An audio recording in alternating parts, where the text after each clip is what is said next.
Okay, good Shabbos. Before we begin, the Dr. Kipper Talmud Torah Award nomination forms have been passed around, so feel free to recommend or nominate anyone you like.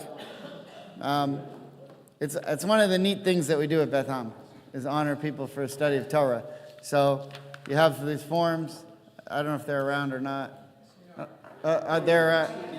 Okay, Shelley has more if you need them. I have one here if anyone wants.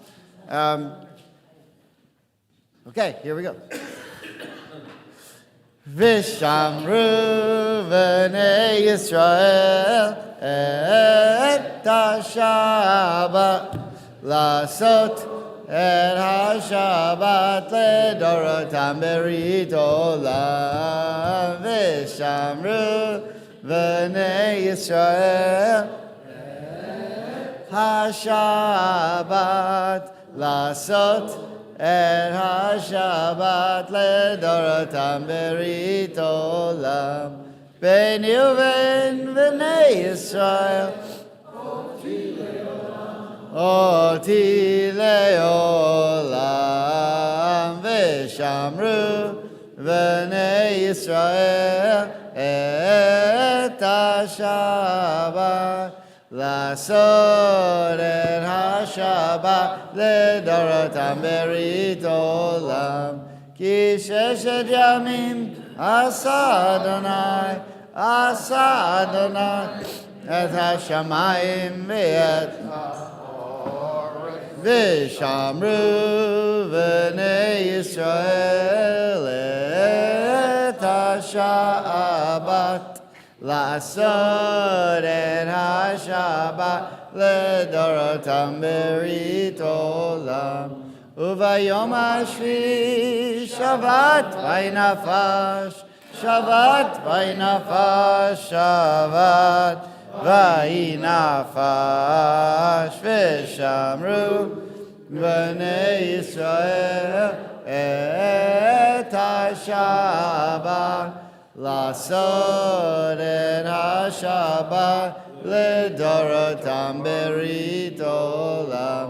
Baruch atah Adonai Eloheinu melech haolam borei b'riah gafen. Amen. L'chaim.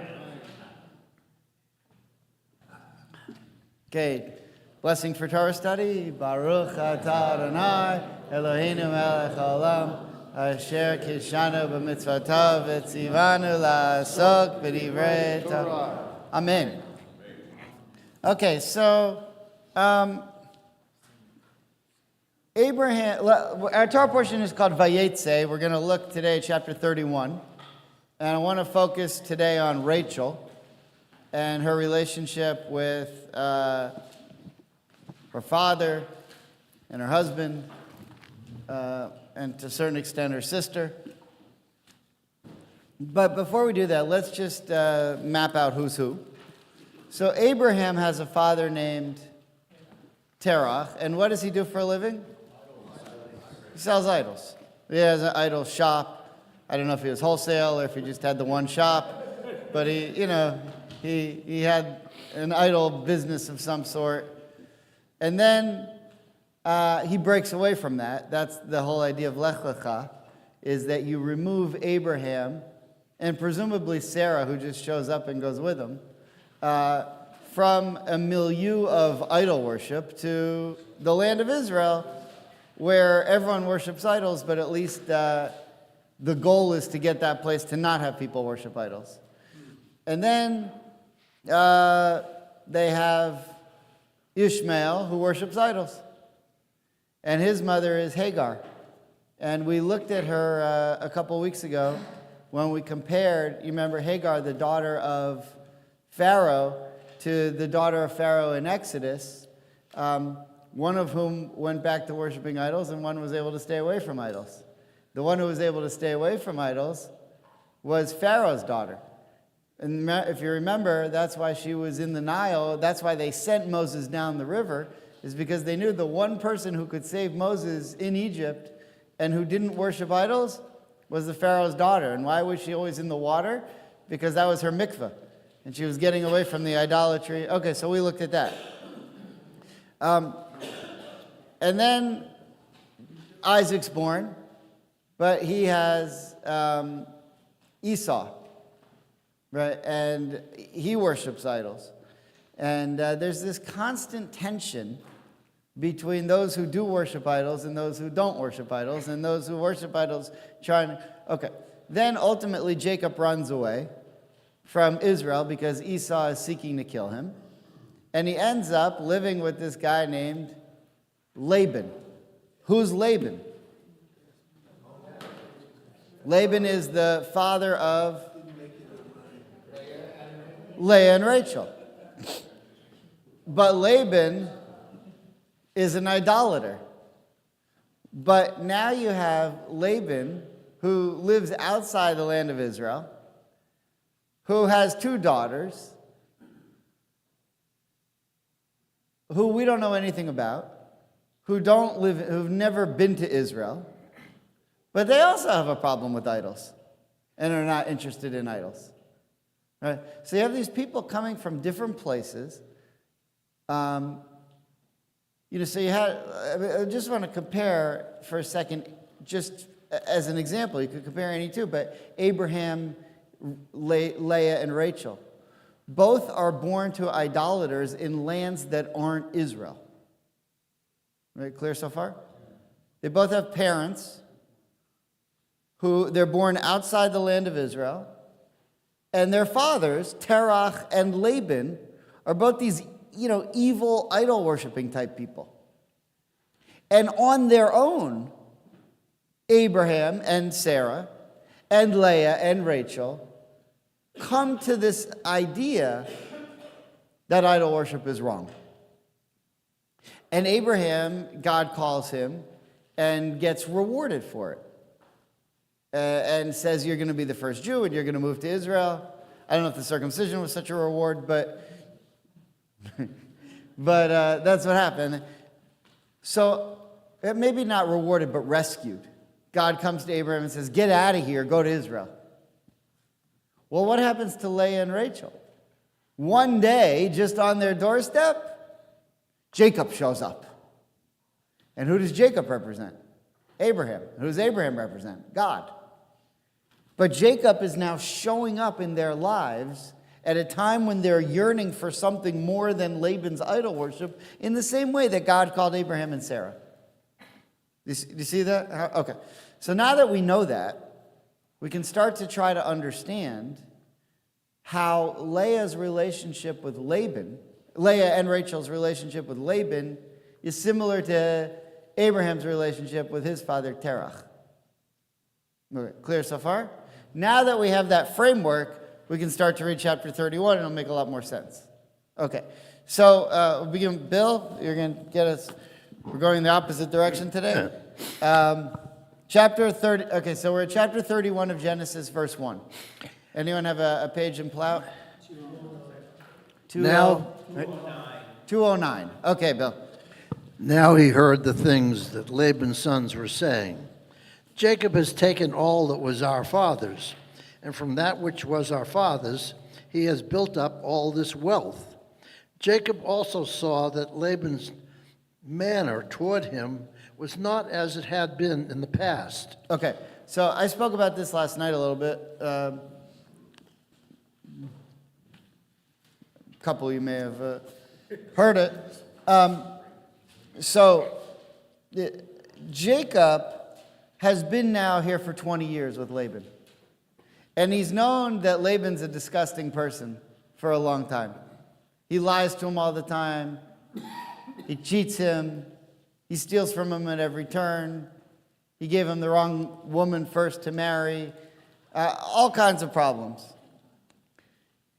There's a scene in Schindler's List in the beginning of the movie where there are a group of Nazis sitting together talking about the Jews. And they say, the Jews, they always weather the storm. You remember this scene? No? I've seen the movie about 150 times. But they say the Jews always weather the storm. That's what they do. Everyone comes and they want to destroy the Jews, and the Jews just weather the storm. And one of the Nazis said, this isn't a storm, this is the SS. And it's true, we didn't weather the Nazis, we were slaughtered. But it got to the point where even with all of the horrible persecutions of the Jews over the last 2,000 years, the Nazis were different and worse. And something had changed. Have you ever heard them say that, the pessimists went to America or Palestine and the optimists, went to concentration camps? You ever heard? Some people thought, yeah, it'll pass. Other people said it won't. Well, this is that moment for Jacob. Jacob said, things have been really bad these whole 20 years. But in verse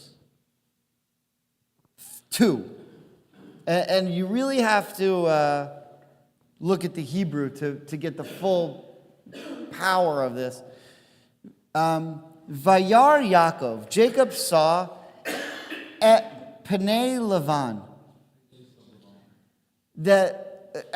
Usually the English will translate it as his disposition changed.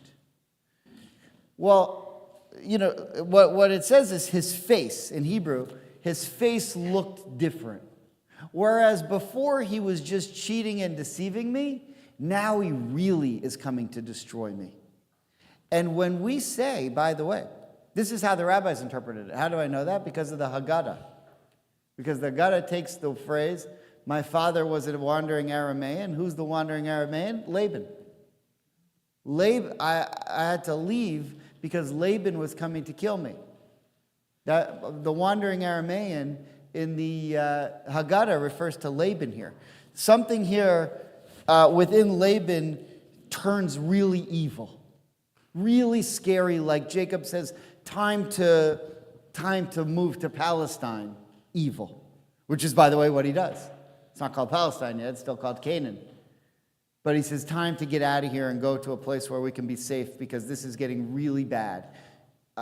Now, what's interesting is he says, well, I'm just going to go to Canaan. Well, the reason he left Canaan was because Esau was threatening to kill him there.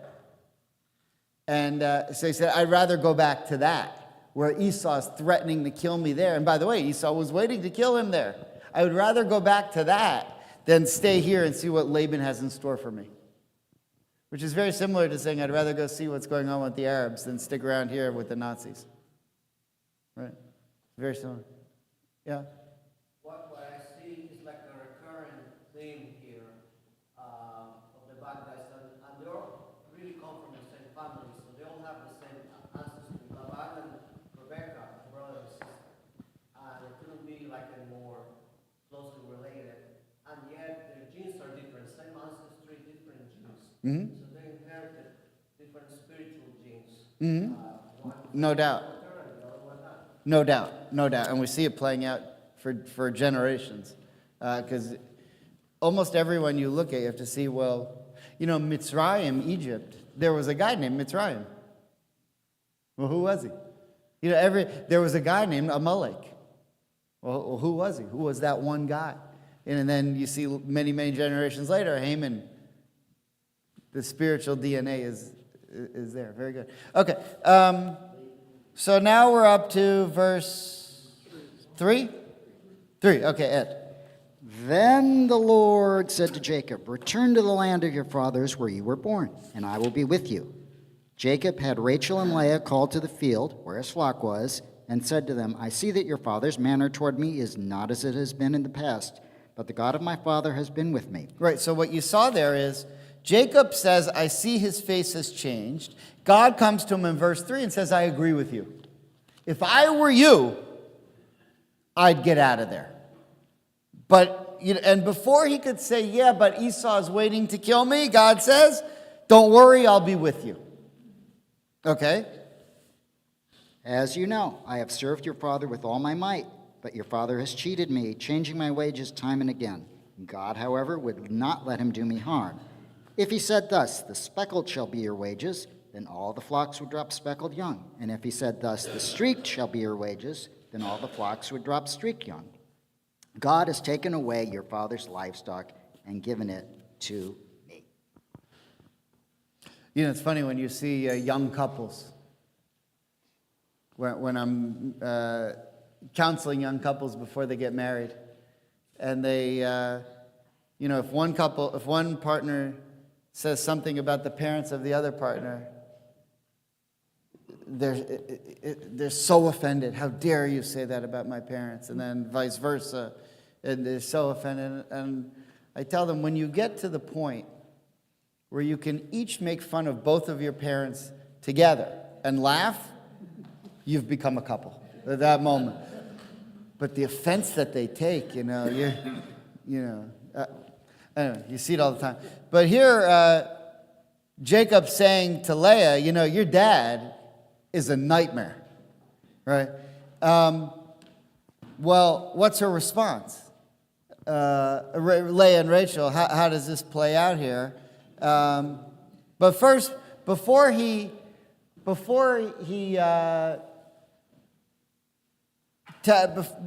they respond, he goes now and explains all the things that Laban would do to him, which is now, we pick up, where do we get to? Verse 6? 9? Okay, verse 9. God has taken away your father's livestock and given them to me. One time, when the flocks were in heat, in a dream, I looked up and saw that the male goats mounting the flock were streaked, spotted, and dappled. In that dream, an angel of God said to me, "Jacob, here I am," said I. The angel said, "Pray, look up, see how the male goats mounting the flocks are striped, spotted, and mottled, for I have seen all that Laban has done to you. I am the God of Bethel, where you anointed a monument, where you made me a vow. Now get up, leave this land, and return to your native land." Rachel and Leah made this response to him: "Have we any longer a portion on inheritance in this father's house? Are we not like foreigners to him? He sold us and has completely eaten up our money. Since all the wealth of God has taken away from our father is ours and our children's, so now do just what God has commanded you." Okay, so how do Leah and Rachel feel about Laban? They're ready to go. They've had enough of him. They don't defend him. They're done.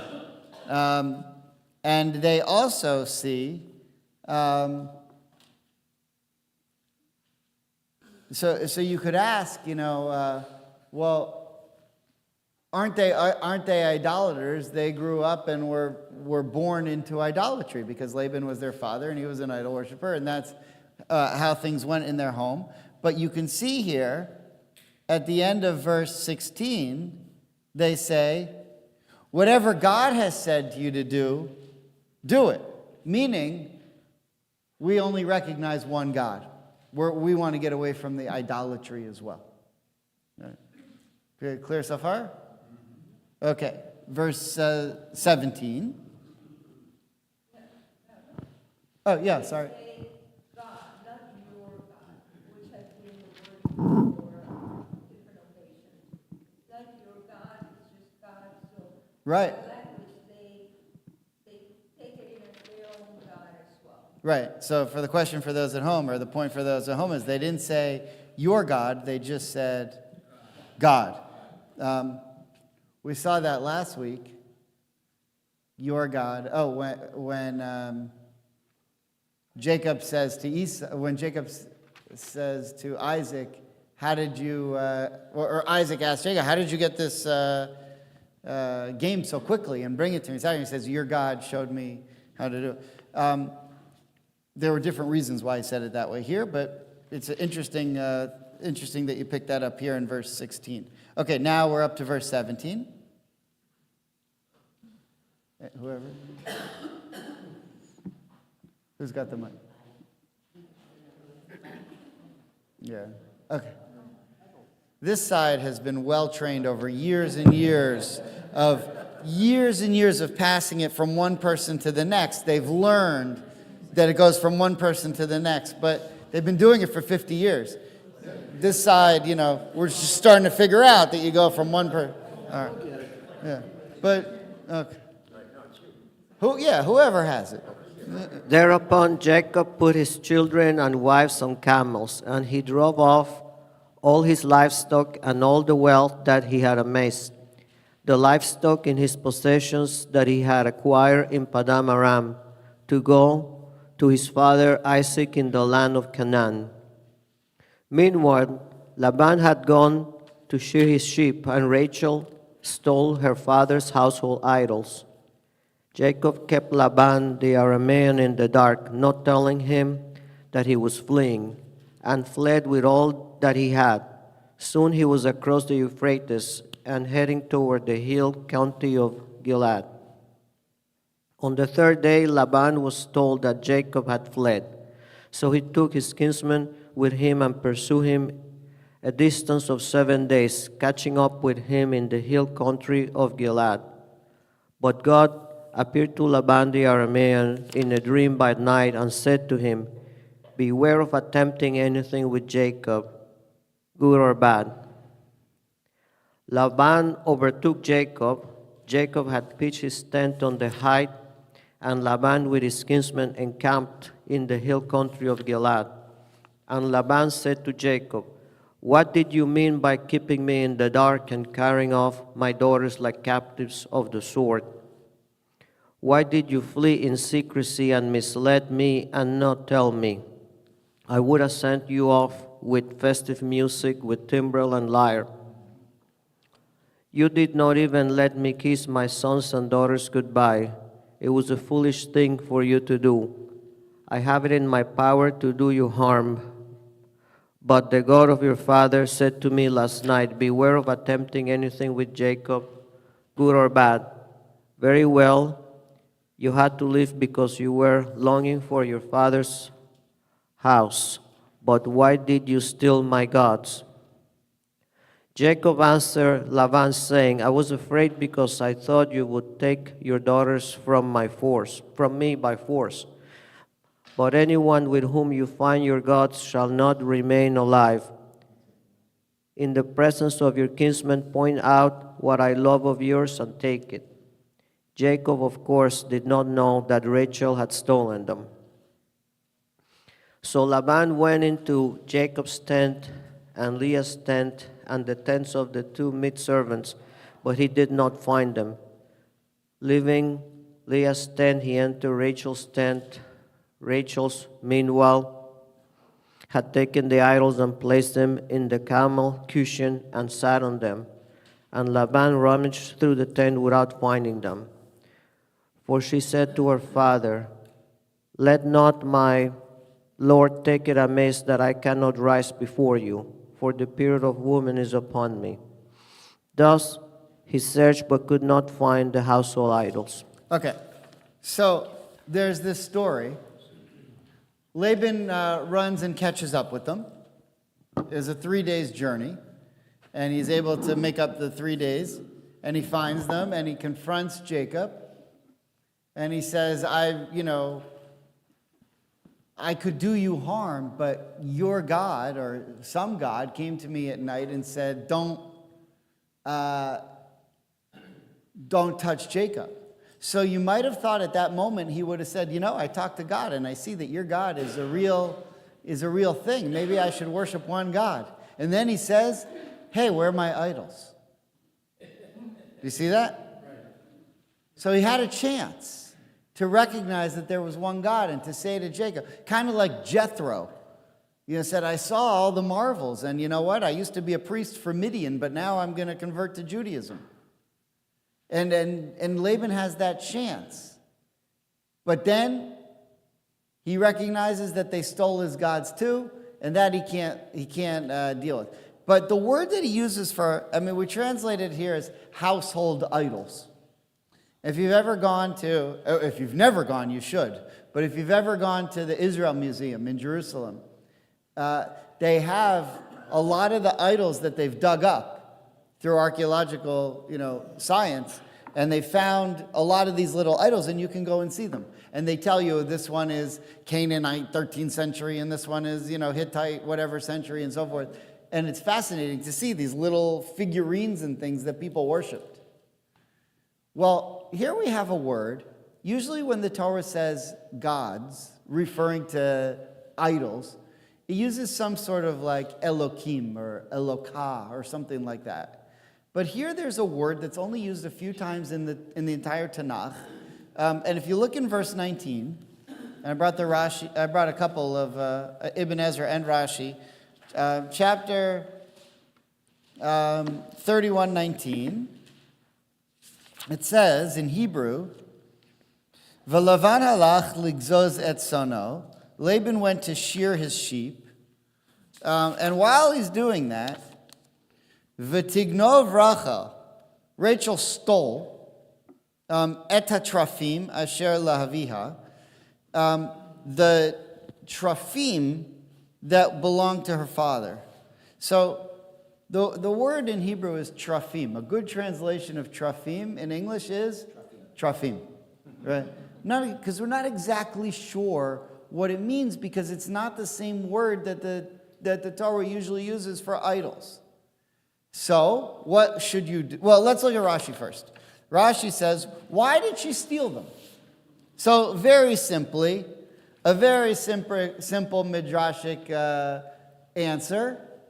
Her intention was to wean her father from idol worship. Meaning, maybe if I take these with me, he'll say, oh, you know what? I was going to worship idols today, but since they're not around, I'm just going to believe in one God. Which is somewhat simplistic, to think that here's this guy who just spoke to God and is still looking for his idols. Laban was a bad guy. That one of the laws of tshuva, of making repentance, is can anyone make repentance? And the answer is no. Sometimes you could be so far gone and your sins could be so bad that if you come to say, I'm sorry, it's like, it's not believable. Like if Hitler, Yimach Shemo, would come and say, you know what? Maybe I went a little too far with the anti-Semitism. Too bad. There's nowhere to go. And sometimes someone could be so far, gone that there's not, and Laban was that. He was so perfectly evil in everything that he was doing with Jacob. He got immortalized in the Haggadah as the guy who wanted to wipe out this idea of monotheism. That's who Laban is in Jewish tradition. That's the Talmud maybe taking it a little bit further than the Torah. But it's not believable. Yeah, Joe. Yeah, Rabbi, the deception here is rampant. And I was just curious how the Torah is teaching us with regard to deception. Is it okay for the greater good? Or is it, in some way a blessing? Or how should we perceive it? There's deception in every story. From the time of Adam and Eve and the snake, you have the whole story of Judah and Tamar.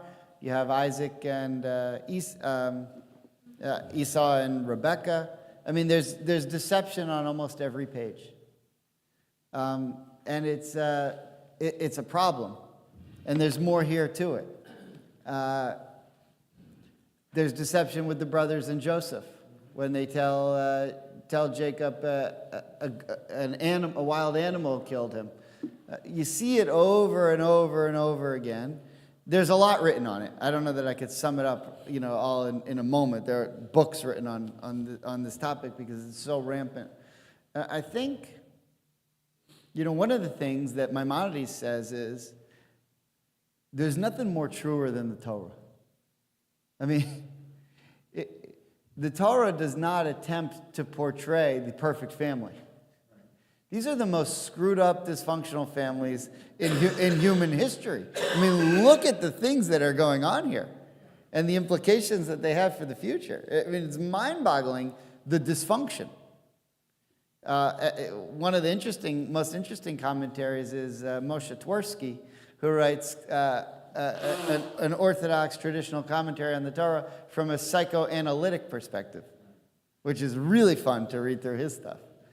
Yeah, there's an awful lot of deception. I think it's this. I mean, if I had to boil it down to one point, which really is not fair, it's that the goal of the Torah is to get to the truth. But in order to get to the truth, you have to peel back layer after layer after layer. And I think that's what the point of the Torah is. It's a constant search to find the truth. That's why, the Torah is signed, Bereshit bara Elokim, the first 3 words of the Torah. If you take the last letters, you have to mix them around a little bit, but if you take the last letters, Bereshit is a Taf, bara is an Aleph, and Elokim is a Mem. It spells Emet, which is truth. And they say that, how authors sign their name at the beginning of a book? That was God signing his name. What's God's name? Truth. What are we constantly trying to seek? God, which is truth. But there's a lot of curveballs that you have to get through. So that's like one quick answer, but we could talk about that a lot longer. Let's just take a quick look. So Rashi says Rachel's trying to get Laban away from idol worship. Fine. That's good. What does Ibn Ezra say? Who's got the mic? Carol, would you mind reading the Ibn Ezra, second source on the sheet? Some say these were copper implements used to determine the units of hours. Others say that astrologers can create forms which will speak at set times. They cite the teraphim which will speak corruption. That isn't what the sentence means, though. It seems to me that teraphim are human forms created to receive celestial forces in a way I cannot explain. Proof to this explanation of teraphim is in the teraphim that Michael bade Shaul placed in the bed, such that the guards thought they were the body of David. Okay, so if you skip down 2 sources, it says, and Michal took the teraphim and placed them in the bed, and she placed the goat skin at his head, and she converted it with a garment. Okay, so there's a little story here. There are a couple other places where teraphim are mentioned in the Tanakh. And if you can look at those other places and figure out how teraphim are used in that context, then it can help inform what teraphim means in Genesis. So the story is this. King Saul was, towards the end of his life, was very neurotic, psychotic even, and constantly terrified of King David. Well, he wasn't king yet, but of David.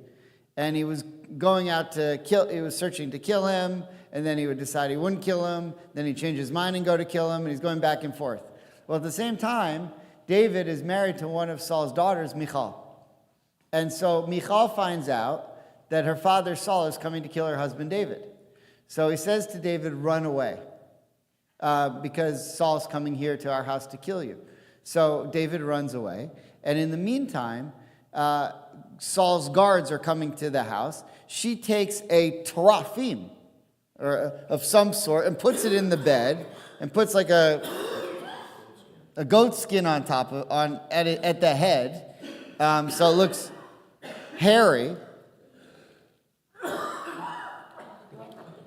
You okay? So, and then she covers it up. And then Saul's guards come, and they pull it away. David's run away, and they see that it's one of the teraphim.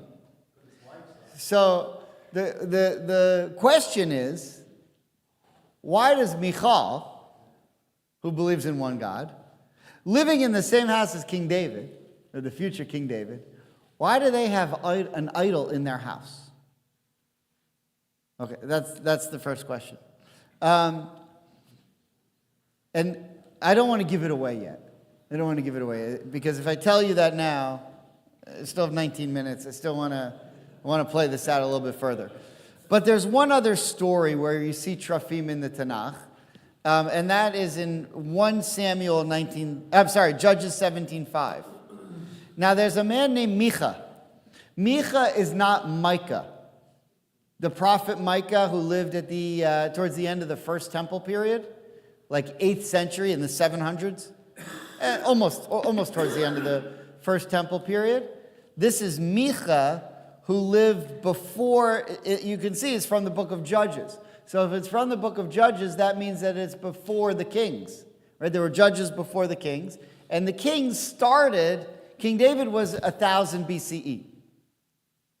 Okay, so Saul was, a few years before that. So you're talking about late 11th century, or the end of the 11th century. So the judges are now, this is roughly around 1200. So this is about 500 years before the prophet Micah. It's a different guy. It's pronounced different too. It's pronounced Micha, not Micah. Micha. So there's this guy named Micha, and he lives in northern Israel. And he had a house of God, and he made an ephod and trafim. And he appointed one of his sons as priest. So there are a lot of problems here. One is, what do you mean he had a house of God with a small g? You can't just build a house of God. There's no such thing. Right? Now, you can say build a synagogue, but this is before synagogues existed. You can't just build a holy temple. Well, okay, so he did that. And he made an ephod, which is mean a breastplate for a priest. And he said, well, we don't have any priests around here. I'll get my son, he'll be the priest. It's like building a White House in Pinecrest and picking one of us and saying, you know what, you're the new president. You can't do that. That's not, you could do that, but it won't mean anything. So here's this guy, Micha, who the story in Judges is, the period of the Judges was a very amorphous and problematic period. There was no king, there was no central government, there were no leaders, and things were always going horribly. And as things were going really horribly, then God would send someone who was called a judge, and he would save the Jews. But then that person would die. And this story actually happens right after Samson dies. Samson saves everyone, but then he dies. The walls collapse on him, and he dies. And then things get bad again. And people don't really know how to be Jewish. And then that's when this story happens, chapter 17. And one of the things that this guy makes in his, sort of spontaneous house of God that he makes trafim also. So he also has idols in there, meaning this guy's trying to be Jewish. He's trying to do the right thing. But nobody knows what to do.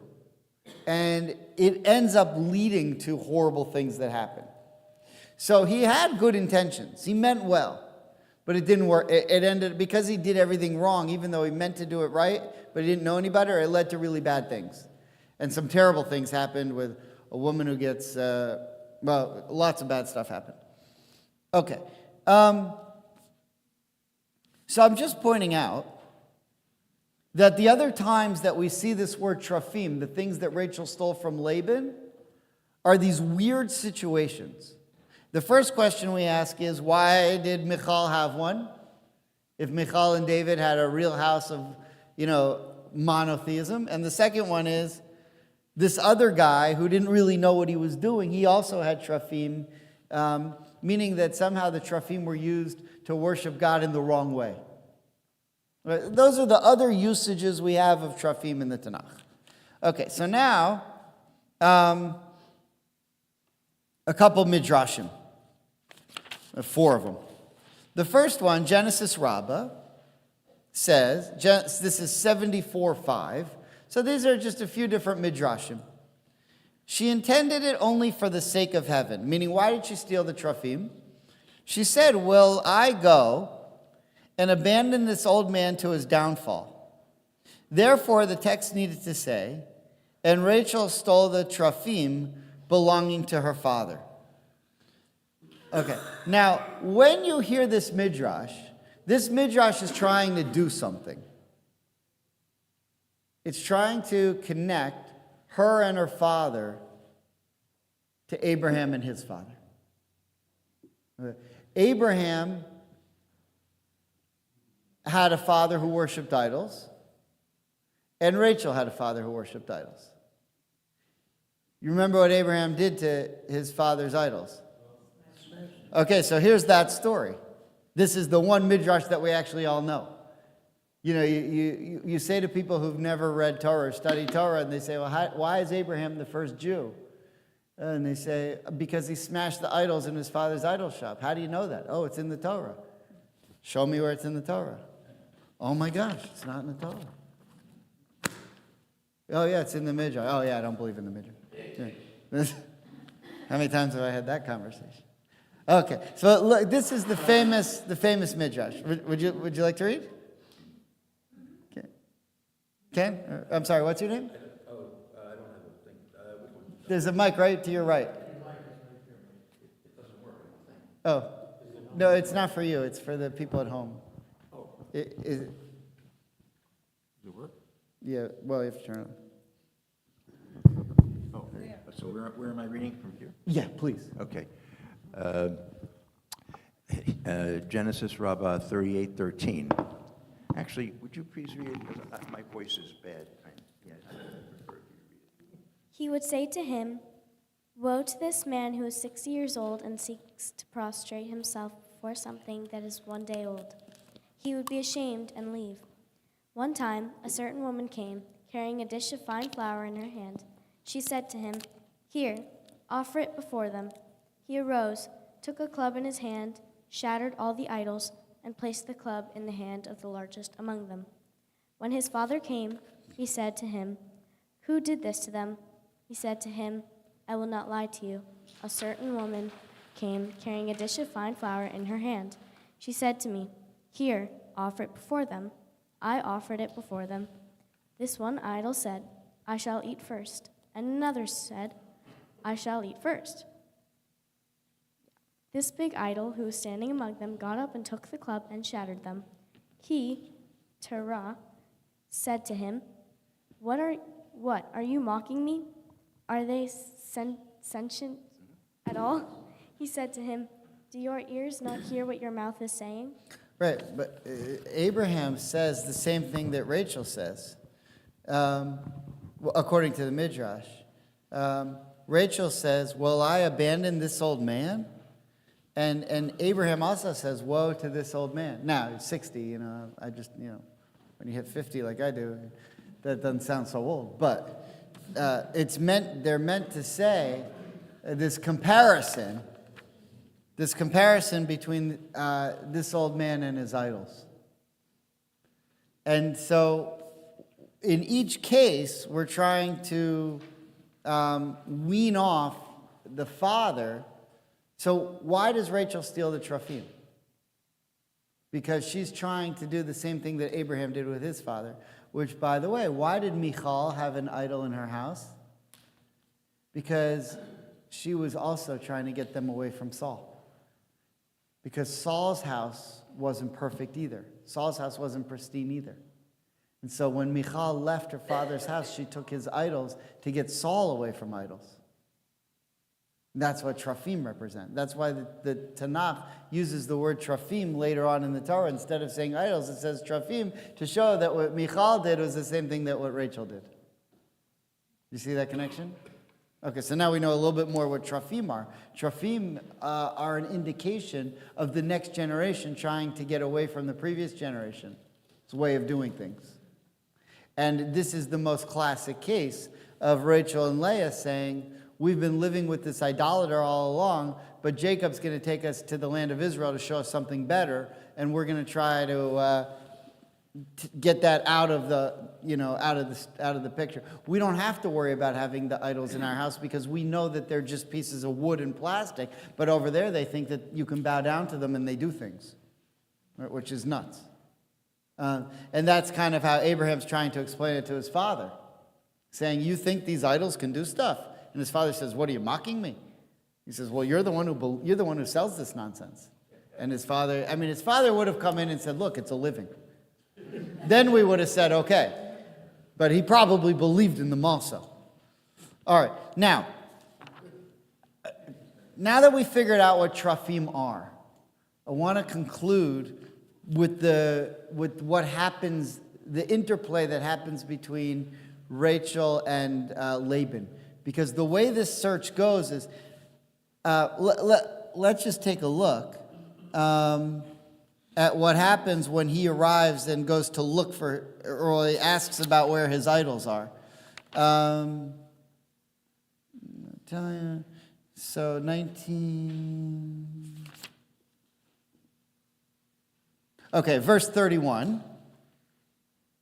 Jacob answered and said to Laban, so he says, why did you steal my gods? Okay, I understand you left. But did you think I didn't realize that my gods were missing? Those are a big deal to me. Obviously, they're a big deal to him because he recognized. Now, these are small things. These are things that Rachel's able to hide in a cushion. So, if someone left my house and they took something that was this big, I might not notice. Unless it was something that I used every day. Like if you took my phone, it wouldn't have taken me 3 days. It would have taken me 3 seconds to start chasing you. But, the other things in my home that are this big, I probably couldn't care less about. I never would even. He was obviously paying attention to them because they're not very big, and he noticed that they were gone. So he comes and he says in verse 30, why did you steal my gods? So verse 31, Jacob answered and said to Laban, because I was afraid, for I said, perhaps you might steal your daughters from me. And then he says, with whomever you find your gods. So Jacob doesn't think that it's possible that anybody with him would want those idols. No one here has them. But he says, with whomever you find your gods, he shall not live. In the presence of our brothers, ascertain for yourself what it is with me and take it back. Now Jacob did not know that Rachel had stolen them. Laban came into Jacob's tent and into Leah's tent and into the tent of the 2 maidservants, for he had found nothing. So no one has it. There's only one tent left to check, and it belongs to Rachel.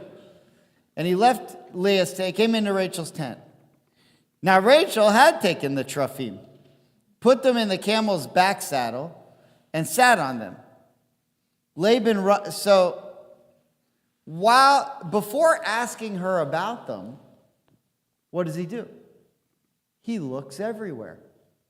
Right? Look what it says. Laban rummaged through the whole tent, but he did not find. So he doesn't even ask her about them.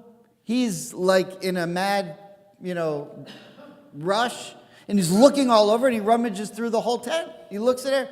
I don't know how big the tent would be, how many things there are, but whatever it is, he's looking through everything.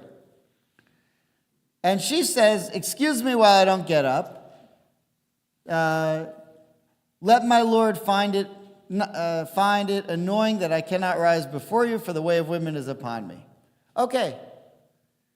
Now, what is Laban's response to her not getting up? Look at the next verse, or the rest of the verse. Thus he searched anyway. He pushed her aside and continued looking. He looked in the cushion, but a miracle happened, and he didn't find the Trophim. So how do I know that? Well, because of the Midrash. But how could he not have found them? He looked in there. What does the verse say? The verse doesn't say, he said, okay, no problem, and walked out. It said he continued searching. We already searched everything else in the tent. What was left to search? He said, move. And he started searching. Isn't that incredible? You probably never thought about it that way. Right? Most of the time we just think about, well, he must have said, oh, okay, you can't get up, I'll just leave, no problem, and he never found them. But that's not what it says at all. It says he continued searching, and he didn't find the Trophim. which the rabbis of the Midrash asked the question, why does the Torah say he didn't find the Trafim? Why doesn't the Torah say he didn't find anything?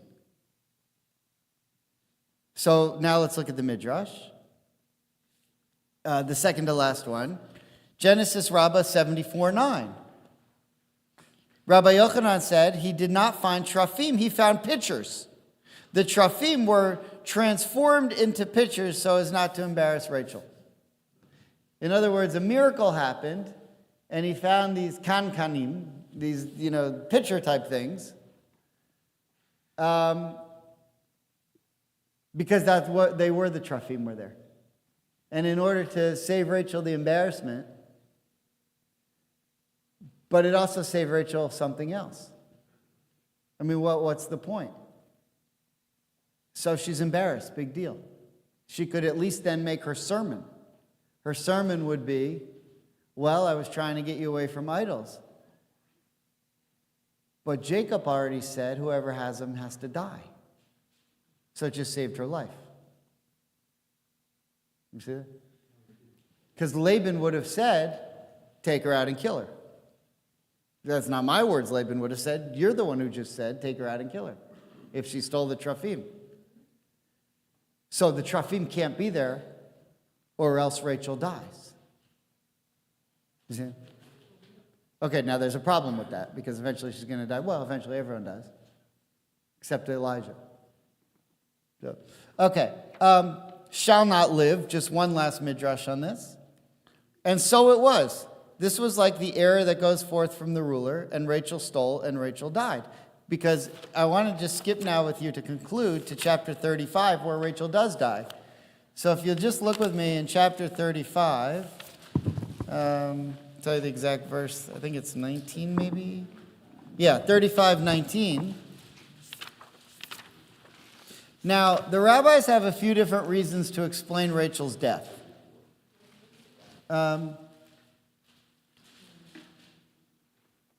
Why couldn't Rachel... So Rachel's going to die shortly after. But why can't she die there and then? I mean, let's say that when she ultimately does die, as the rabbi has just said in the Midrash, that ultimately she does die because Jacob condemned her to death. Why can't she die just yet? And the answer is because she has one more child to give birth to, Benjamin. We need Benjamin in the story. And what's different about Benjamin than all the other brothers? What's different about Benjamin's birth than all the other brothers? He's the only one that was born in Israel, or Canaan. He's the only one that was born in Canaan. And there's something to be said in terms of inheritance. He was the only one who was able to run for prime minister. No, actually, Israel, none of the prime ministers were born in Israel, at least to begin. But let's just take a look at how she dies here. So, in verse 14, I'm just reading now, chapter 35, verse 14. And Jacob set up a pillar at the place where God had spoken with him, a pillar of stone, and poured libation upon it, and poured oil upon it. Then Jacob called the name of the place where God had spoken with him Bethel. And at that moment, pretty much everything that Rachel needed in life to happen just happened. She married the man who would consecrate the land of Israel as holy for the Jewish people. That was her goal in life. To get away from the Trafim, to get away from the false gods, to get to the land of Israel, and to have it dedicated. Okay, now that's happened. Then they journeyed from Bethel, and there were about baras, I like that word, or barat in Hebrew, in the Ashkenazic translation, but some piece of land to go to Ephrath when Rachel gave birth and had difficulty in her childbirth. And it was when she had difficulty in her labor that the midwife said to her, "Have no fear, for this one too is a son for you." And it came to pass, as her soul was departing, for she died, that she called his name Ben-Oni. but his father called him Binyamin. And Rachel died and was buried there on the road to Ephrat, which is Bethlehem. And Jacob set up a monument over her grave in the monument of Rachel's grave until today, and that's why we have unveilings. Because this is the first ever place where you set up a monument where someone died, and we read that verse at unveilings. Okay, and that's it. So she dies. Now, there's one story you could say about this. The matriarchs and patriarchs knew the mitzvahs. We talked about that last week when we said Rebecca knew Lifnei Iver lo titen michshol. Remember, before the blind person, you shouldn't put a stumbling block, which isn't mentioned until Leviticus, but she knew that, and that's why she had Esau removed from the blessing with Isaac. And that's why Lot was eating matzahs and so forth. Well, if they knew the mitzvahs, one of the mitzvahs is you're not allowed to marry two sisters. Well, we don't get that till later in the Torah. But here we have Jacob marrying Leah and Rachel. You can marry two sisters if one of them's passed away. And then, you're married to a sister and she passed away, then you can marry the other sister. But you can't marry two sisters according to Jewish law while they're both living. But Jacob did that. So the rabbis say, and Jacob knew the mitzvahs, why would he break the law? Why would he break the mitzvah? And the answer is, according to the rabbis, you don't have to follow that mitzvah when you're outside the land of Israel. That mitzvah only, until the Torah was given, that mitzvah only existed in the land of Israel. And since Jacob was living with Haran, and when he married Leah and Rachel outside the land of Israel, he could now be married to two sisters. However, now that they got to the border, as soon as they got to, whose marriage, the one to Leah is the one that is correct, because that one was first. So as soon as they get to the border of the land of Israel, Rachel dies, because the land can't tolerate that relationship. Because he never should have married her and lived in the land of Israel with her, and because he couldn't, she died. Now, you could take it or leave it. That's halachic interpretation of the rabbis. But another answer is this, that the real reason why she died is because when a prophet makes a decree, it's going to come true. And his decree was, whoever has the trafim is going to die. And so Jacob said, look, she's going to die because of that sin. However, there are a few things that have to happen first. One is that Benjamin's going to be born in the land of Israel, and that because all the tribes need to be completed, and she has one more son to give birth to. And the other is that we're going to dedicate the land of Israel, and we're going to have a pillar there, and then she's going to die in the land of Israel, which we need Rachel for other reasons to die in the land of Israel. But after all of that, this is the most simplistic lesson in the entire Torah.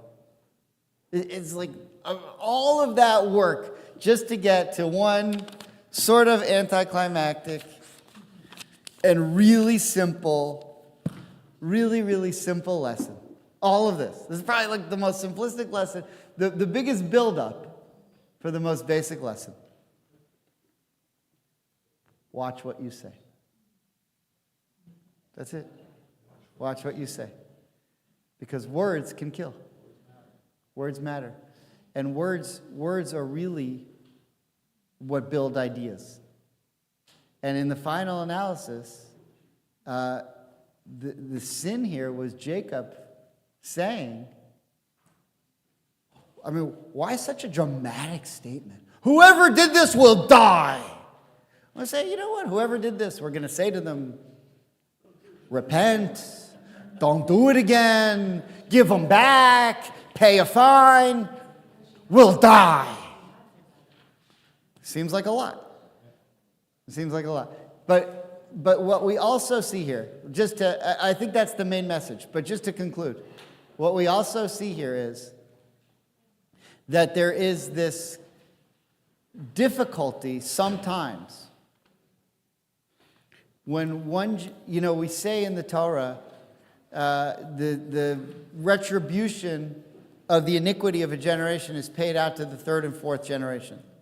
It doesn't mean that if you sin, your sons and your grandsons and your great-grandsons and your granddaughters and your great-granddaughters are going to get punished automatically because of your sins. That's not what it means. What it means is that if you sin, it could take 3 or 4 generations to wean off of that sin, because that's what you taught the other generations to do. And here you have these people who've been weaned to worship idols, trying so hard to wean away from what they've been taught is the wrong way. And so both lessons are the same. Because if you're in a position of authority and you teach something that's unethical or wrong, you ever heard the expression, nobody was ever born a racist? Or no one, you're not born an anti-Semite? Someone's got to teach you to do that. And once you start teaching that, it's so hard to get away from. But you see Abraham and then Rachel, and even once the Jewish people have sovereignty and King Saul is the king, his own daughter Michal is trying to wean him away from these terrible thoughts. So what we pass down, and the words that we pass down to the next generation, are tremendously powerful. And the Torah is warning very carefully, because after all, what is Genesis? Genesis is the birth of the Jewish people, generation by generation by generation. And we see, even after the Torah is over, and we're now in the next book, we're in the Nach, in the rest of the Hebrew Bible, the same problems are still there. And people who are important, like King Saul, are still making the same mistakes. So watch what you say, especially to the people who you influence. Okay. Shabbat Shalom.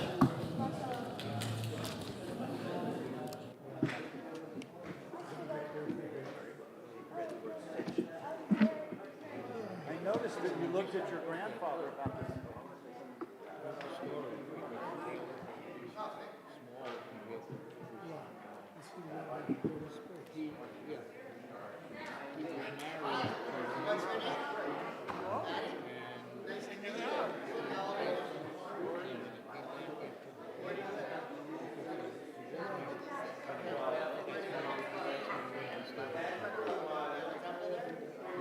I think I know every word to every song. I have the record. All of my mother played.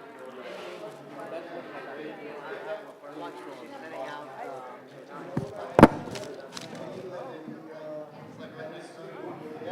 Did you read it?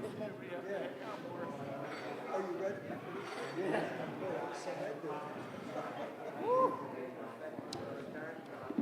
It's almost like 2000, the movie 2000.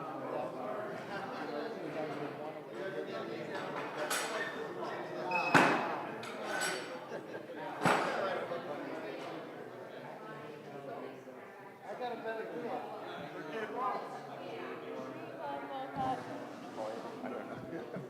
I always come up with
So here it just uses it uses trachim twice.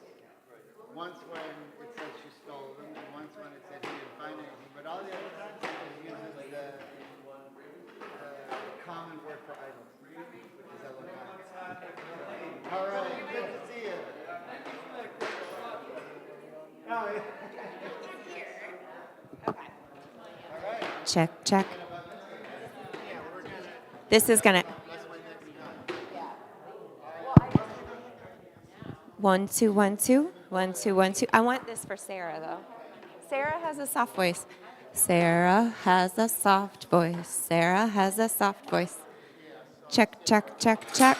It's actually not that bad, but it needs to be a little louder. 1 2 1 2 1 2 1 2 1 2. That's good. That's good for. Ooh, now it's echoey. A little down. Okay. 1 2 1 2 1 2.